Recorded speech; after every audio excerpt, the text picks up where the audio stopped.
On a night where number 91 was finally raised to the rafters, Detroit added plenty of drama in a 4-3 overtime win. The Wings gave up a 3-goal lead in the third, but managed to win their fourth straight game with a huge, if not controversial, goal by Andrew Copp. This is your 7-Minute Wings.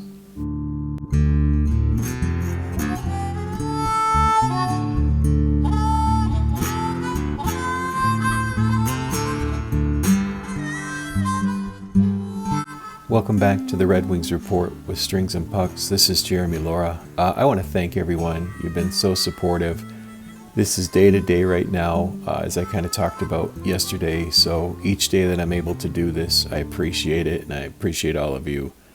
Head over to Hockey Hot Stove, where you can see what I'm doing, writing the Red Wings column over there. And again, thank you to everyone. So if you missed it, I'd encourage you to watch the replay on the Sergei Fedorov jersey retirement. He had an incredible career for Detroit, and it was an amazing thing to see him come back. If you knew the story of him leaving the Red Wings, kind of mending those fences and finally getting his number retired. And the place was packed. I had a friend that was at the game. LCA was absolutely jumping last night. So the Red Wings get this win, but there are a lot of fans in the aftermath that were really unhappy with the way that third period went. And I'm going to talk about that. But if you followed this channel or any of my blogs over the past couple years that I've written, I've got this 6 wins every 10 theory of making the playoffs. Essentially, after 80 games, if a team has 48 wins, or the point equivalent, they'll have 96 points, and that should be enough to get them in place into the playoffs. And you've got those 2 final games where you could add a point. I feel like 96 points most years should get you in.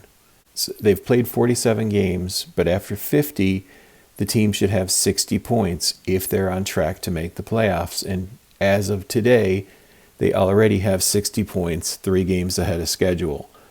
They're sitting at the top of the Atlantic. They're tied at the top of the Eastern Conference. So I'm walking a fine line of absolutely acknowledging that meltdown in the third period, but stepping back and saying this team, they're really exceeding expectations this season as they push hard to avoid a 10th straight miss of the postseason.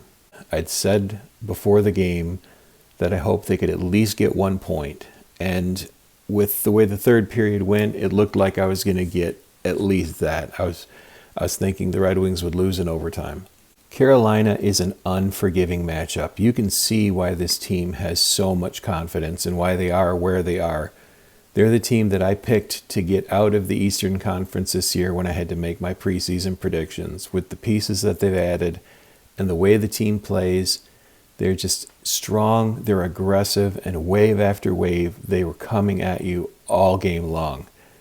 And the third period did feel like a total collapse by Detroit, but also Carolina was knocking on the door the entire game, and they make it work. They tie it up. So this is a frustrating third period, but Carolina is a team that has a Stanley Cup on their mind, and you can see why. Detroit was outshot, 34-18. There were plenty of issues in that third period where the Wings gave up that 3-goal lead. And the non-call in overtime will probably get as much talk as the win today. Still, walking this line because this is a big 2 points for this team, and you want to look at the positive because they found a way to win, and that's a big difference this season. It seems like they're finding ways to win these tight games, and one part of this is Andrew Copp. I've talked about people who have turned on their game since December, John Gibson, James Van Riemsdyk, but Andrew Copp has had this massive turnaround this season. It was at the very end of November when they put together the line of Copp, Kane, and DeBrincat. I talked about this in the last game when Copp had scored his empty net goal. His role since December has completely turned things around for this team. He currently has 8 goals, but 7 goals and 12 of those assists came since December 2nd. He has 19 points in his past 21 games since the beginning of December. And before that, from the beginning of the season, he had 9 points in 26 games, 1 goal and 8 assists. So he's nearly a point per game since the beginning of December. Before then, he was about 0.3 points per game. He's only 5 away from his highest goal total since he came to Detroit, which was 13. And he just seems like a different player this season. So the combination of the team coming together and whatever happened with Copp when they combined him with Kane DeBrincat, he's having what seems like his best season in a Red Wings uniform.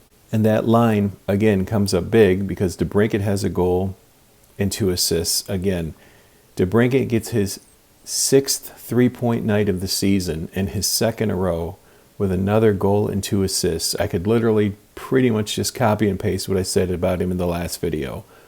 So that line is carrying the team.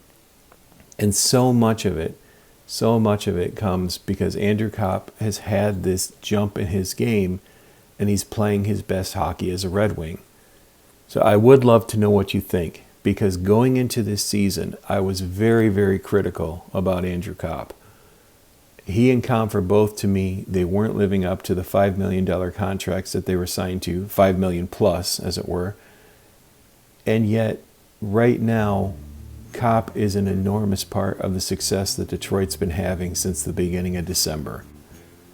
To me, this has been a real impressive turnaround. I still want the team to find depth at center, to add another top 6 piece, especially if what you saw in the third period yesterday, it feels like they need reinforcements on the blue line and up the middle. But this was an impressive win and another 2 points. The team has 11 more games in 22 days before the Olympic break, and they have to keep adding points. It's going to be a tough game against Boston, and if they have something happen like they did at the end of this game, we're going to probably be having a much different conversation tomorrow. But for today, Red Wings sit at 60 points. They're sharing the top of the East with Carolina, and it's been an impressive run. This was your 7-Minute Wings.